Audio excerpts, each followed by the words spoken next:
നമ്മൾ ഇന്ന് നോക്കാനായിട്ട് പോകുന്നത് NIOS +2 മലയാളം ചാപ്റ്റർ 2 ആണ്. കാലനില്ലാത്ത കാലൻ, എഴുതിയത് കുഞ്ചൻ നമ്പ്യാർ. അപ്പോൾ ആദ്യം നിങ്ങൾക്ക് ഒരു സമ്മറി ഞാൻ പറഞ്ഞു തരാം. ആ സമ്മറിയുടെ സ്ലൈഡ് മുകളിൽ കൊടുത്തിട്ടുണ്ട്, നിങ്ങളത് പഠിക്കണം. എന്നിട്ട് ഈ ഒരു ചാപ്റ്ററിൽ നിന്ന് എന്ത് ചോദിച്ചാലും ഈ സംഭവം അങ്ങോട്ട് എഴുതി വെക്കുക. എഴുതി വെച്ച് കഴിഞ്ഞാൽ നിങ്ങൾക്ക് മാർക്കും കിട്ടും, ഇത് നമുക്ക് സുഖമായിട്ട് മനസ്സിലാക്കാനായിട്ടും പറ്റും. എന്നിട്ട് അവസാനം ഞാൻ കുറച്ച് പ്രീവിയസ് ഇയർ ക്വസ്റ്റ്യൻ പേപ്പേഴ്സും കൂടി ആഡ് ചെയ്ത് തരാം. അപ്പോൾ നിങ്ങൾ എന്ത് ചെയ്യുക, അതുകൂടി പഠിച്ചു കഴിഞ്ഞാൽ ചാപ്റ്റർ ഫുള്ള് നിങ്ങൾക്ക് മനസ്സിലാവും. അപ്പോൾ നമുക്ക് ചാപ്റ്ററിലേക്ക് കിടക്കാം. കാലനില്ലാത്ത കാലം, എഴുതിയത് കുഞ്ചൻ നമ്പ്യാർ. അപ്പോൾ പ്രാചീന കവിത്രയങ്ങളിൽപ്പെട്ട ഒരു വ്യക്തിയാണ് നമ്മുടെ കുഞ്ചൻ നമ്പ്യാർ എന്ന് പറയുന്നത്.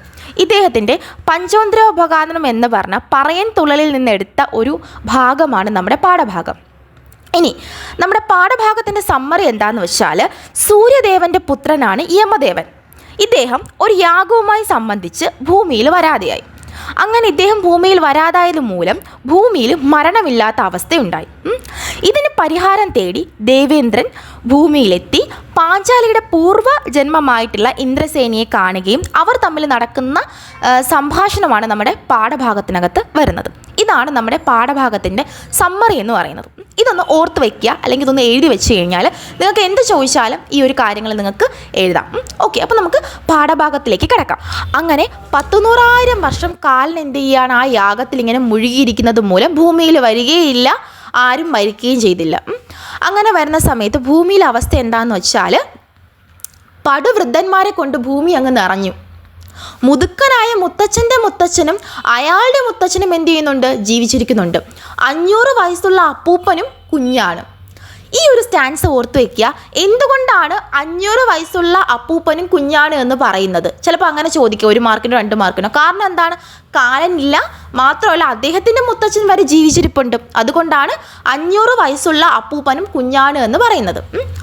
ഇതാണ് മെയിനായിട്ട് ഒരു നടക്കുന്ന പ്രശ്നങ്ങൾ എന്ന് പറയുന്നത്. പിന്നെ ഒരു വീട്ടിൽ നടക്കുന്ന പ്രശ്നങ്ങൾ എന്തൊക്കെയാണെന്ന് ചോദിച്ചാൽ, ഒരു വീട്ടിൽ 8 or 10 അറയ്ക്ക് അരി വച്ചാലും എന്താണ്, ആർക്കും ഒന്നും തികയുന്നില്ല. കാരണം അംഗങ്ങൾ കൂടുതലാണ്. മാത്രമല്ല പല്ലുപോയ അസംഖ്യം ആളുകൾ എന്ത് ചെയ്യുന്നുണ്ട്, ഒരു വീട്ടിൽ താമസിക്കുന്നുണ്ട്. പലരും കൊത്തിവച്ച പാവയെ പോലെയാണ് ഇരിക്കുന്നു എന്നാണ് നമ്മുടെ കവി പറയുന്നത്. കാരണം എന്താണെന്ന് വെച്ചാൽ, കൺപോളകളിൽ വരെ നരബാധിച്ച ആളുകളും, കണ്ണ് കാണാത്ത ആളുകളും, ചെവി കേൾക്കാത്ത ആളുകളും, അസ്ഥിഭഞ്ജനമായിട്ടിരിക്കുന്ന ആളുകളും ഒക്കെയാണ് അവിടെ ഉള്ളത്. കാരണം എന്താണ്, അവർക്കൊന്നും മരണമില്ല. അതാണ് പ്രധാനമായിട്ട് പറയുന്നത്. 10 ദിവസം ആഹാരം കഴിച്ചില്ലെങ്കിൽ പോലും എന്താണ്, അവർ ജീവിച്ചിരിക്കുന്നു. കാരണം എന്താണ്, കാലൻ വരുന്നുമില്ല, അവർക്ക് മരണവുമില്ല. ഇതാണ് മെയിനായിട്ട് ഓരോ വീടുകളുടെ അവസ്ഥ എന്ന് പറയുന്നത്. ഇനി ഇതിനെക്കാട്ടിയും കഷ്ടമാണ് നാടുവാഴികളുടെ അവസ്ഥ എന്ന് പറയുന്നത്. കാരണം എന്താണ്, വീട്ടിൽ കയറുന്ന കള്ളനെ പോലും വെട്ടിയാൽ അവൻ ചാവുന്നില്ല. ഈ കള്ളന്മാർ പകൽ സമയത്ത് പോലും രാജധാനിയിൽ കടന്നു കയറുകയും ഭണ്ഡാരങ്ങൾ കൊള്ളയടിക്കുകയൊക്കെയാണ് ചെയ്യുന്നത്. കാരണം ഇവരെയൊന്നും പിടിച്ച് ശിക്ഷിച്ചാൽ കാര്യമില്ല, കാരണം ഇവർക്ക് മരണമില്ല. അപ്പം നാടുവാഴികളുടെ കഷ്ടം വളരെ ദയനീയമാണ്. മാത്രമല്ല മന്ത്രിമാർ രാജാവിനെ ബഹുമാനിക്കാതെയായി. പ്രജകൾ പോലും എന്ത് ചെയ്യുന്നില്ല, മന്ത്രിമാരെ ബഹുമാനിക്കുന്നില്ല, അവർക്ക് വേണ്ട ആദരവൊന്നും കൊടുക്കുന്നില്ല. കാരണം ഇവരെ ആരെയും ബഹുമാനിച്ചില്ല എന്ന് പറഞ്ഞുകൊണ്ട് തൂക്കിക്കൊല്ലത്തൊന്നുമില്ല, കാരണം കാലനില്ലല്ലോ.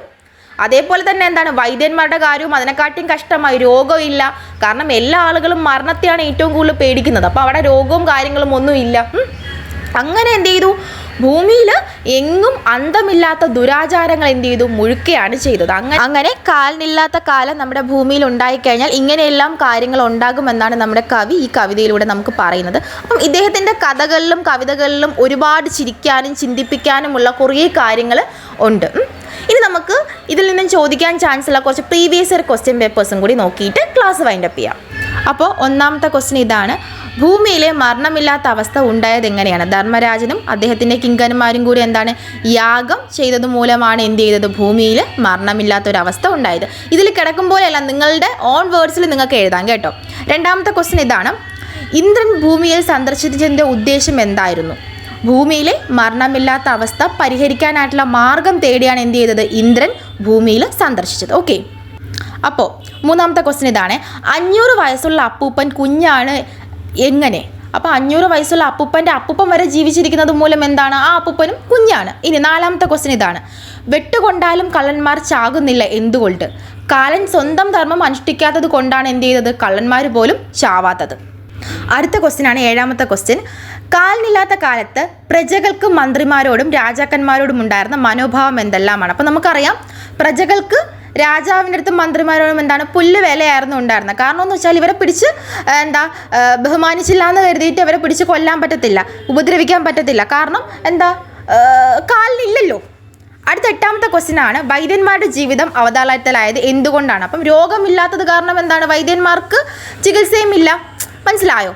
അതാണ് മെയിനായിട്ട് വരുന്നത്. പിന്നെ നിങ്ങൾ എന്ത് ചെയ്യുക, ഇതിൻ്റെ കൂടെ ഒരു സമ്മറി, ഞാൻ ആദ്യം ഒരു സമ്മറി ഇട്ടില്ല, അതുകൂടി അങ്ങ് പഠിച്ച് വെച്ചേക്കുക. എന്നിട്ട് ഇതുമായി ബന്ധപ്പെട്ട കുറച്ച് ലോങ് എസ്സേസ് ഒക്കെ ചോദിക്കുമ്പോൾ ആ സമ്മറി ആദ്യം അങ്ങോട്ട് എഴുതി വയ്ക്കുക. എന്നിട്ട് ആ ക്വസ്റ്റ്യൻ എന്താണോ പറയുന്നത് അതിന് ആൻസറും കൂടെ കൊടുക്കുക. ഇത്രയും ക്വസ്റ്റ്യൻസ് മാത്രമേ ഇതിൽ നിന്ന് ചോദിക്കത്തുള്ളൂ. അപ്പോൾ നമുക്ക് അടുത്തൊരു ചാപ്റ്ററിൻ്റെ വീഡിയോ ആയിട്ട് വരാം. എൻ്റെ വീഡിയോ ഇഷ്ടമായിട്ടുണ്ടെങ്കിൽ നിങ്ങൾ താഴെ കമൻറ്റ് ബോക്സിൽ നിങ്ങളുടെ അഭിപ്രായം രേഖപ്പെടുത്തുക. ലാസ്റ്റ് വരെ കണ്ട ആളുകൾ ലാസ്റ്റ് വരെ ആണെന്ന് പറയുക. ഓക്കെ, അപ്പോൾ നമുക്ക് ഈ നെക്സ്റ്റ് ക്ലാസ്സിൽ കാണാം.